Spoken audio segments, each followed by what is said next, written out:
I was living alone in a small rental house just outside town when this happened. It was a one-story place at the end of a short, dead-end road. There were only 5 houses on the street, and at night it was usually quiet. I worked from home, doing freelance graphic design, so most days I didn't leave unless I had to get groceries. I didn't get visitors often. My friends usually texted before coming over. That's why the first knock stood out. It was around 8:45 at night on a Thursday. I was in the living room watching TV when I heard 4 firm knocks on the front door. I muted the TV and waited, thinking maybe I imagined it. Then there were 2 more knocks. I got up and walked to the door. There's a small peephole in the center of it. When I looked through, I saw a man standing on my porch holding a medium-sized cardboard box. He was wearing a dark jacket and a baseball cap. He looked normal, maybe mid-30s. I opened the door but kept the chain on. He immediately said that he had a delivery that required a signature. He read a name off a small, handheld device. It wasn't my name. It wasn't even close. I told him he had the wrong address.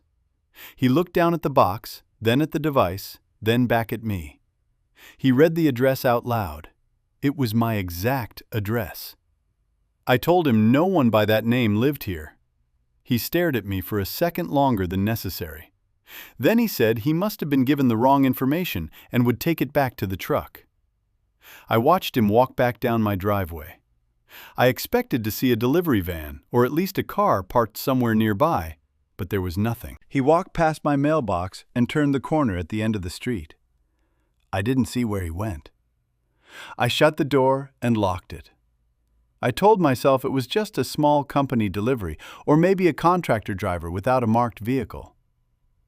The next night, at almost the exact same time, there were 3 knocks again. This time, I didn't open the door right away. I went to the peephole first. It was the same man with the same jacket and box. I didn't open the door. I just spoke through it and told him he already came by and that no one with that name lived here. He didn't answer right away. Then he said he just needed a signature and that the system showed the package had to be delivered tonight. I told him I wasn't signing for someone I didn't know. There was a long pause. Then he said, "Okay," and stepped back from the door. I stayed at the peephole. Instead of walking away right away, he stood at the edge of the porch looking at the house. He slowly turned his head toward my front windows, then toward the side of the house, then back at the door. After about 15 seconds, he finally walked down the driveway. Again, I saw no vehicle. That's when it started to feel wrong. On the 3rd night, there was no knock. I actually felt relieved. I thought maybe he figured out the mistake. I even joked to myself about how weird it would have been if he showed up again. On the 4th night, I was in the kitchen washing dishes around 9 p.m. when I heard 4 knocks. It wasn't on the front door. It was on the side of the house near the dining room window.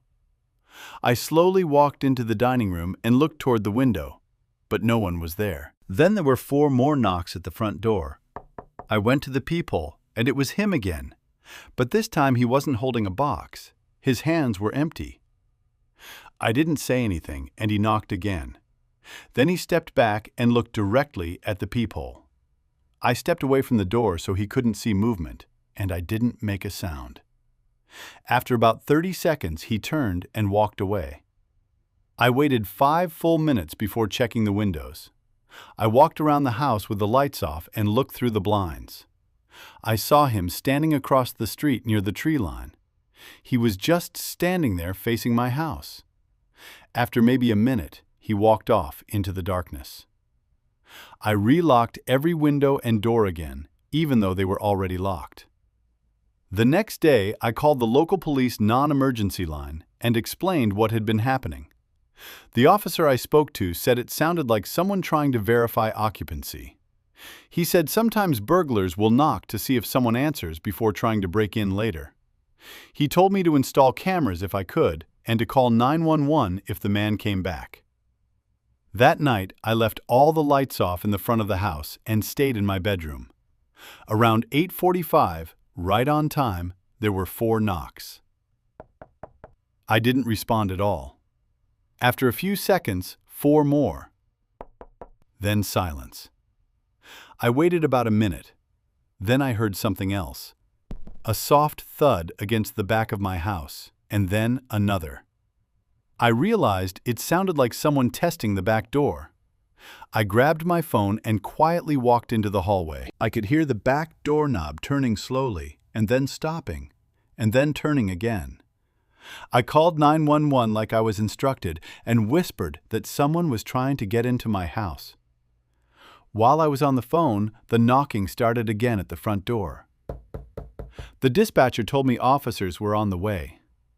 The back doorknob kept turning. There was more than one person. Then I heard the sound of something metal scraping lightly against the door frame. After about 30 seconds, everything stopped. Even as it was totally silent, though, I stayed on the phone until the police arrived. When they searched the outside of the house, they found fresh pry marks on the back door near the handle. The officer told me if I hadn't been home, the door likely would have been forced open. They drove around, but didn't find anyone suspicious. The next night, I stayed at my brother's apartment across town. I didn't tell anyone on social media or anything that I wasn't home. I just left. Around 9 p.m., my phone rang. It was my neighbor from 2 houses down.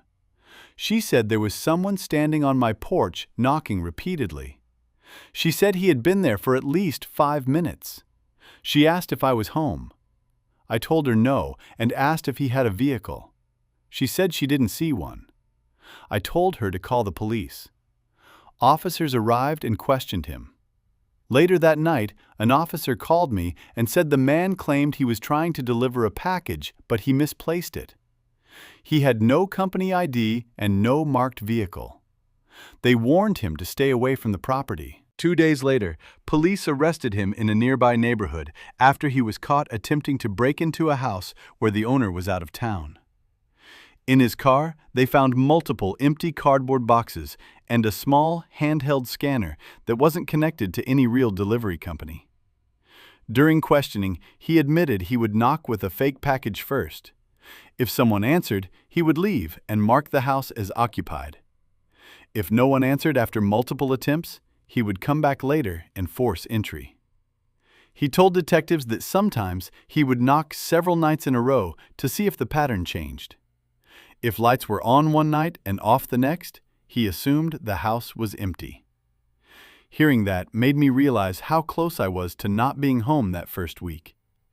If I had ignored the door on one of those early nights, he probably would have come back later, expecting no one inside. I moved out of that house 3 months later when my lease ended. I still don't answer the door at night unless I know exactly who's coming over. If someone knocks unexpectedly, I stay quiet and check cameras first.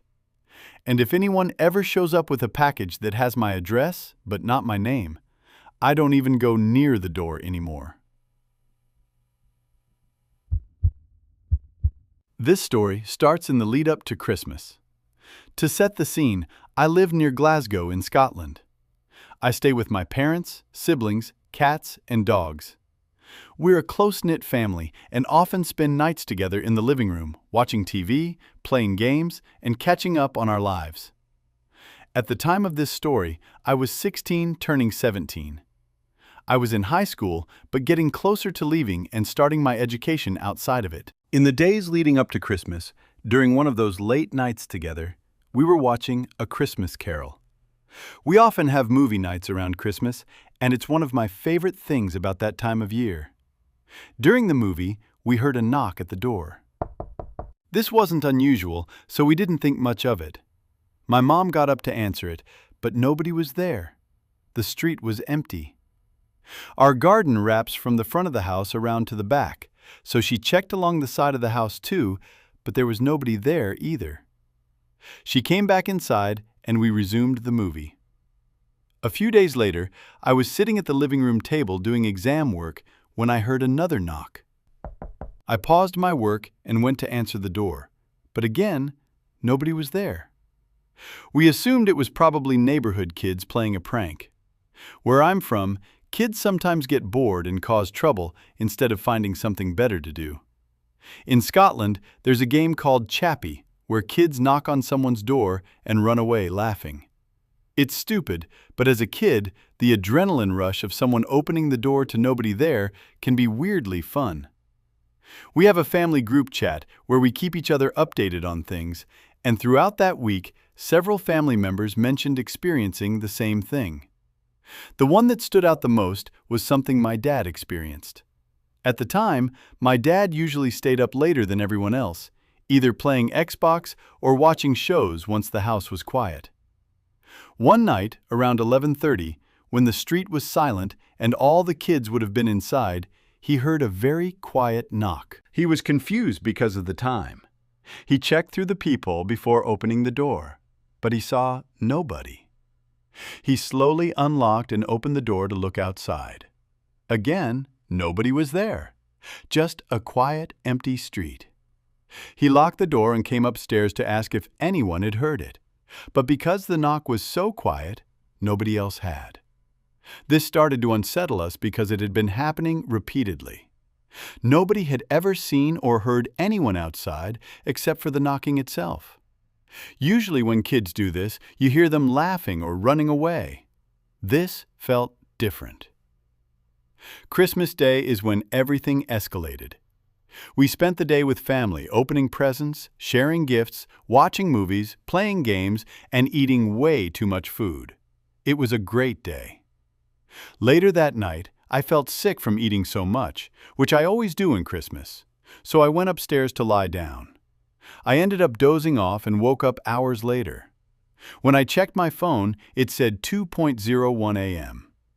Everyone else was in bed, and the house was completely silent. I knew I wouldn't be able to fall back asleep because once I woke up, it's hard for me to sleep again, no matter what time it is. I stayed on my phone in the dark, scrolling social media instead of turning the TV on, watching Christmas present haul videos and messaging friends who were still awake. It's normal during Christmas break when there's no school or responsibilities and you try to enjoy the freedom before going back to exams and routines. After a while, I heard a faint knock. I wasn't sure if it came from my door, my window, or if I imagined it. I sat up straight in bed, staring into the dark room with my heart racing. I didn't want to move. I knew nobody should be outside at that time on Christmas night. I didn't know if the past few weeks were just getting into my head, or if someone was actually inside the house. My room is on the second floor, so someone being at my window would be very unlikely. After what felt like forever, I finally worked up the courage to open my bedroom door. As I did, I heard what sounded like footsteps coming up the stairs. My brain immediately assumed it was my dad coming up to bed after staying up late like he usually did. I stepped into view of the staircase to tell him I was still awake, and heard the knocking again. That's when I realized it wasn't my dad. It was a man I'd never seen before. I immediately felt sick when I saw him. I wondered if this was the person behind all the knocking. He was already inside the house. He was staggering as he climbed the stairs and looked heavily intoxicated. I slowly backed into my room, luckily without him seeing me, and I quietly shut my door. I could hear him walking around and opening doors, going into each room one by one. I remember thinking it was only a matter of time before he reached mine. I completely froze and didn't know what to do. It felt like all my common sense disappeared. Eventually, I opened my door slightly and saw him coming out of my younger sister's room. That's when my brain finally kicked back into action. I ran to my parents' room and woke them up, telling them there was a man inside the house. My mom woke up instantly while my dad was still groggy. We went downstairs together and found the man passed out on the couch with my dad's beers opened and scattered around him. My mom shouted at him to get out. He woke slightly and angrily insisted the house belonged to him. We tried to get him up, but he was completely dead weight. My mom slapped him, trying to wake him, but he barely reacted. A few minutes later, my dad came fully downstairs, saw what was happening, and immediately took control of the situation.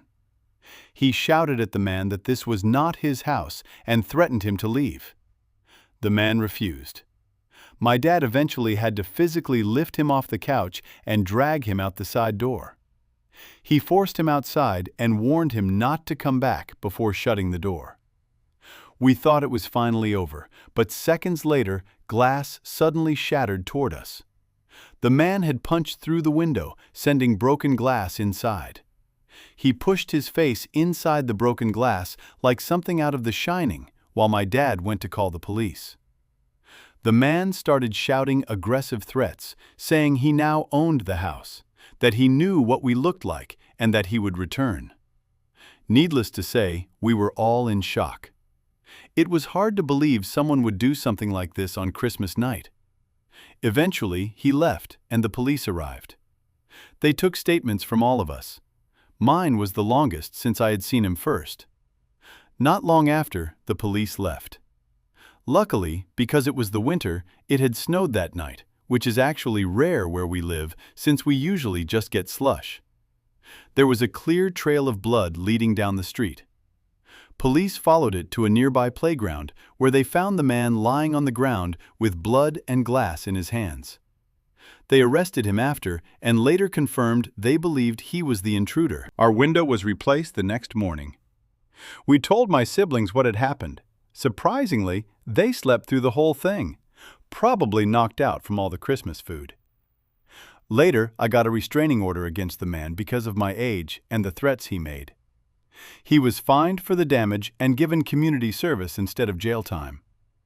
When police questioned him about the weeks of knocking at our door before the incident, he claimed he knew nothing about that and denied ever doing it. It turned out he actually lived in our house years before we moved in. He claimed there was no bad intention and said he had simply drank too much while out with friends and accidentally went into the wrong house. Thankfully, nobody in our family was seriously hurt. The only injury was my mom bruising her wrist from slapping him while wearing bracelets. Apparently, that hurts you more than the person you hit. To this day, we still have no explanation for the knocking that happened before that night. Even now, sometimes I feel like I hear a knock late at night. Maybe it's just in my head, or maybe it isn't. I guess I'll never know if it was him or someone else out there watching. This happened around 2010 when I was about 6 years old. My family and I were living in a small neighborhood in Springfield, Oregon. It was my older brother, sister, my mom, and I, as my dad was deployed at the time. I was really close with my dad and always took it hard when he was away. Late one night, I sat on the porch with my mom while she smoked a cigarette, and we watched the rain. While we were sitting there, cold, but enjoying the rain and each other's company, we noticed a man walking in the middle of the road. He was wearing one of those oversized yellow rain jackets. It immediately caught both of our attention because it was pouring rain really late and there was no one else usually out at that hour. We sat there watching him as he began walking slightly toward our driveway. My mom stood up, grabbed my hand, put her cigarette out, and we watched as the man stopped walking right next to our garbage cans in our driveway. My mom turned to take us inside, and the man began yelling at us. I don't remember what he said, but I remember being so terrified as my mom rushed me inside. As soon as we got inside, my mom locked the door and turned off all the lights. At that point, I was terrified, and of course, being a kid, I started crying. My mom rushed my siblings and I, shushing us, and we all went and laid in my parents' king-size bed together as we were all a bit worried. But nothing else happened. There was no more yelling or noise or anything, so we all drifted to sleep. That night, I had a terrible nightmare I can still picture to this day. It was of a man in a big yellow rain jacket peering through our window. I woke up terrified and crying, literally shaking my sister awake just so I could tell her I was scared. I have no idea how much time passed. My sister got out of bed and walked me to the bathroom that was attached to the bedroom. She shut the door and spoke with me while I cried, trying not to wake my mom or brother. But while we were in there, we suddenly heard banging, loud banging on the front door. My sister burst out of the bathroom and started shaking my mom awake without saying anything, and naturally, my brother woke up from the sound too. I sat terrified in the bathroom while my mom motioned for my siblings to join me in there. We watched her walk out of the room toward the front door. My siblings and I were all crying, scared out of our minds, as this man was still repeatedly banging on the door. My mom must have been trying to find her old BlackBerry phone, but seemingly failed, because when she came back, she didn't have it. That meant none of us could call the police, since this was the only phone in the house. We sat there in silence, listening to the man, who was now screaming and yelling for us to let him in, while still banging loudly on the door. It was honestly a really hopeless and fearful night. It was just the five of us, with no phone to call the police, and my dad, who is normally our protector, was gone. We sat there on the floor, huddled together, freaking out and praying our neighbors would call the police, but nothing happened. Eventually, the man left, but no police ever came. What was strange is that it was a small neighborhood where everyone lived close together, and our house specifically was a duplex. So how not a single neighbor heard this and called the police is beyond me. Eventually, we went to sleep, and everything was okay for a while. But not even a few weeks later, still just the five of us at my home, my family woke up to my front door wide open, along with a window open and a huge hole cut into the window screen. My mom immediately called the police. There were lots of random items missing, including my piggy bank, filled with all my holiday savings, along with random items around the house. But the most disturbing thing missing was a giant vase filled with cash and coins that my family had been saving for months. The sickening part was that it had been on my nightstand, right next to my bed where we were all sleeping. This was a long time ago, and sadly, my mom has since passed, and my dad wasn't there when it happened. So I'm not really sure what other details I might have missed. I do know that the intruder was never caught. I also don't know if the same man who was around harassing us that night was the same person who broke into our house weeks later. It could be connected, or it could not be. I do know that none of us were harmed, which makes me feel like maybe it wasn't the same person, because that man seemed really aggressive for someone who just wanted money. But on the other hand, I later found what looked like the same giant vase sitting on the porch of a neighbor, who was a man that lived alone and that we never really saw. So honestly, who knows? This happened to me almost 3 years ago, almost to the day, while I was in Idaho serving a full-time mission. The town that me and my companion, who I'll refer to as Spencer, were assigned to was quite small, so there wasn't always a lot for us to do. And on top of this, at the time, I was going through a rough patch. Things like self-esteem issues and having trouble sleeping. So as a result, we found it difficult to stay out all day doing work. One other thing about where we were assigned was that we were living in an actual house, albeit a tiny one. Usually, we only ever get apartments, but I guess for this area, a house was the only option, probably because there were no apartments anywhere nearby. The layout of the house was fairly simple. As you walked through the front door, you entered the main room where our desks were, and immediately to your right was our bedroom. If you kept walking straight, you would walk through a large open doorway that led right into the kitchen. From there, to your right was the bathroom, and to your left was the laundry room, and that was it, besides one storage closet in the kitchen as well. One other detail was that, although the house technically stood on its own lot, the landlord's house was right next door, and anytime we had problems with something, we could just walk over or call him.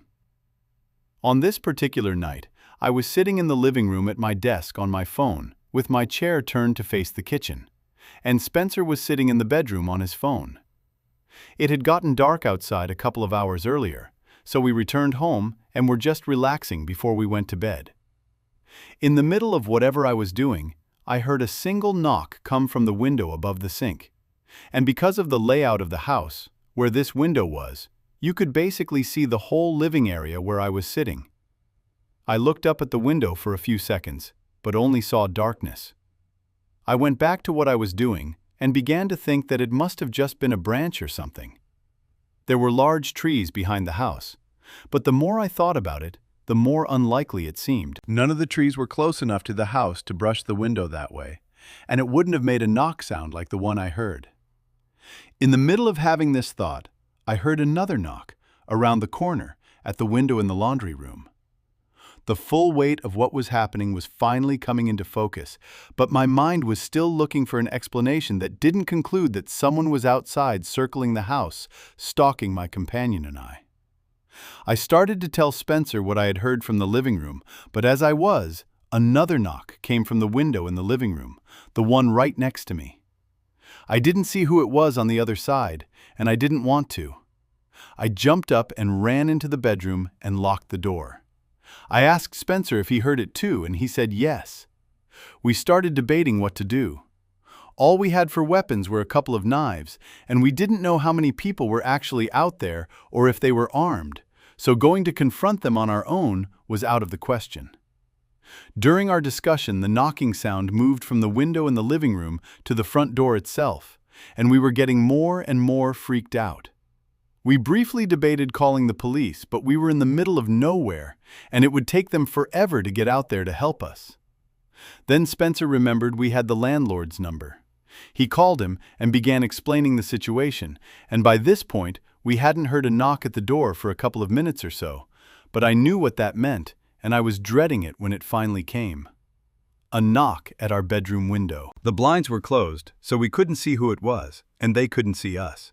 But that didn't make me feel much better.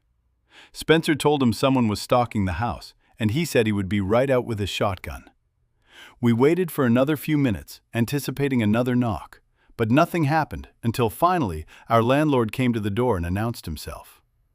We asked him if he had seen anyone, and he said no, but that he saw a pickup truck speeding away as he approached the house. I asked if he had gotten a license plate or any other features that could help the police, but he said they had already been too far away for him to see anything. Spencer and I grabbed our flashlights and circled the house with him. There were small patches of snow on the ground from a weather system that had come through a few days earlier, and in the snow we saw footprints indeed circling the house, and as far as we could tell, there was only one set. We debated calling the police, but we knew that they wouldn't be much help in tracking the guy down. The landlord said to call him again if the guy came back, and with that, we went back into the house, locked everything down, and tried to sleep, but we couldn't.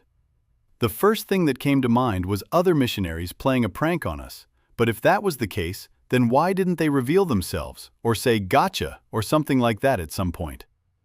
Also, it was past curfew.